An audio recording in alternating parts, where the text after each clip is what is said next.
Good morning, children. I am back again to explain the story The Tempest from Lamb's Tales or Stories from Shakespeare. Today we will understand the part A Wicked Brother.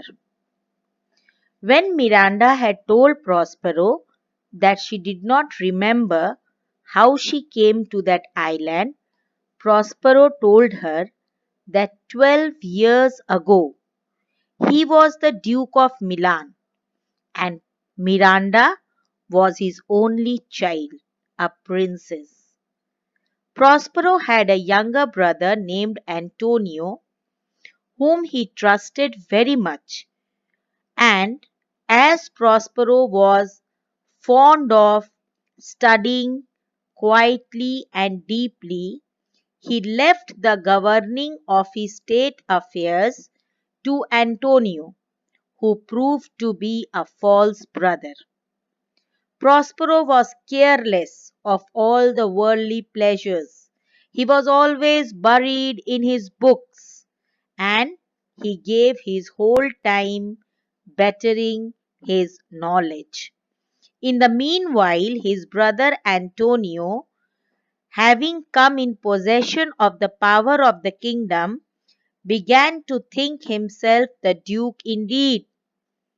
The chance I gave him of making himself beloved of my subjects, awakened within him a bad nature, a desire to rob me of my dukedom. And very soon, Antonio, with the help of the King of Naples, who was a powerful prince and also my enemy, means the King of Naples was the enemy of Prospero. So he helped whom? He helped Antonio to throw Prospero out of his kingdom.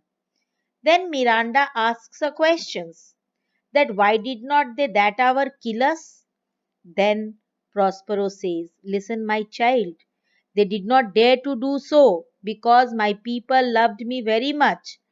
So what Antonio did, he carried us, made us board a ship, and when we were a few miles out into the open sea, he forced both of us to enter a small boat, and the boat had neither oars nor sails nor ropes, and there he left us to die. But I had a kind lord in my court. His name was Gonzalo. He loved me very much, so he privately placed in my boat water, food, few clothes, and also books. Those books which I considered more important than my kingdom. Oh, Miranda says, then I would have been a great trouble for you that time? No, my beloved, said Prospero. You were a little angel who kept me living, because when I saw your smiles, I bravely faced my evil luck. Your smiles made me bear bravely even my bad luck, and our food lasted till we came on this deserted island, and from that time only what I have taken main interest in, that is in teaching you, Miranda, and I see that you have learned a lot from my lessons. Miranda thanks her father and says that heaven will also bless him. Now she asks, Father, why did you raise that tempest, that storm in the sea? Father replies, See, by means of this storm, my enemies, the King of Naples, who had helped my brother Antonio, and my cruel brother Antonio, they will be thrown ashore upon this island because they are present in the ship. So when Prospero said this, he gently touched his daughter with his magic stick, and she fell asleep. Why did Prospero make Miranda fall asleep? because just then the spirit Ariel had come. He had come to give an account of what had happened in the tempest and what he had done with the people who were present on the ship. And though the spirits could never be seen by Miranda, Prospero did not wish her speaking, as it would seem to be in the empty air. So Prospero made his daughter fall asleep. Now we will learn about the spirit Ariel. So Ariel has come to Prospero to give an account of the tempest, and Prospero asks him, "Have you performed your task?" Ariel gave a lively story of the tempest and of the tears of the sailors and how the son of the king of Naples. You remember, children, the king of Naples who had helped Antonio to throw Prospero out of his kingdom? He has a son, Ferdinand. And Ferdinand was so afraid of the storm and he thought that the ship would sink and he would be drowned. He himself leapt into the sea. And his father, when he saw his dear son being swallowed up by the waves and lost, he was very, very sad. Then Ariel says, "You don't worry, master. Ferdinand is safe.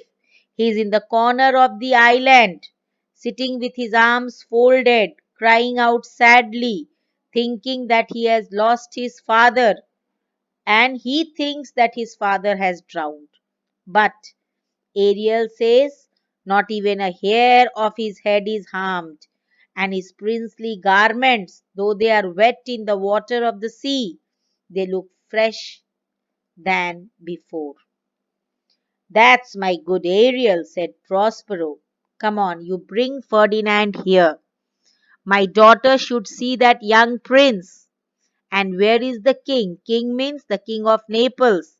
"And where is my brother, Antonio?" Ariel says, "I have left them, for they are searching for Ferdinand. They have little hope of finding him, because they think he has drowned. And of the ship's crew," means the members of the ship, "nobody is missing. And though each one thinks that he is the only one who is surviving, and though the ship is out of their sight, it is safe in the harbor." "Ariel," says Prospero, "you have done your work very nicely, but you have to do something more." Ariel says, "Master, is there more work? Let me just remind you, you had promised to give me freedom. I have served you so faithfully. I have never told lies, made no mistakes, and I have never said any evil word to you, and never even an evil thought came to my mind while I was serving you." "What?" said Prospero. "Have you forgotten what pain I freed you from? Have you forgotten your mistress, the wicked Sycorax, who was very wicked, and due to her age she was almost bent physically? Can you tell me where was she born?" Ariel says, "Yes, sir. She was born in Algiers. It is in Greece, children." "Oh, was she?" said Prospero. "Then I must also remind you. I think you have forgotten something. The bad witch Sycorax, she was famous for doing black magic, and the magic which she did was terrible for human ears even to listen. And she was driven out from Algiers and left on this lonely island by the sailors. And because you were a spirit too, soft enough to do her wicked commands, she shut you up in a tree where you were found howling, and from that pain I have freed you." Ariel is ashamed that he is so unthankful to his master, and he asks for pardon, that is forgiveness. And he says, "Sorry, master, I will obey your commands." Prospero says, "Yes, you do so, and I will definitely set you free. He then orders him what further he has to do, and Ariel goes away. First, he goes to the place where he had left Ferdinand, and he found him still sitting on the grass in the same sad state. "Oh, my young gentleman," said Ariel when he saw him, "I will soon move you. I will soon turn your sorrow into happiness. You must be brought, I find, for the Lady Miranda to have a sight of your pretty figure. I should take you to Miranda, for she should see your handsome figure. Come, sir, follow me."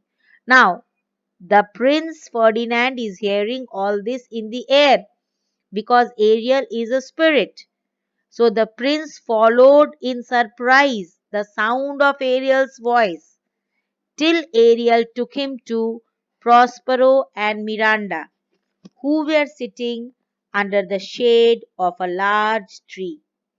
Now, children, Miranda had never seen a man before except her own father. And in the next video, we will just see what happens when Miranda and Ferdinand meet each other. Till then, thank you, children.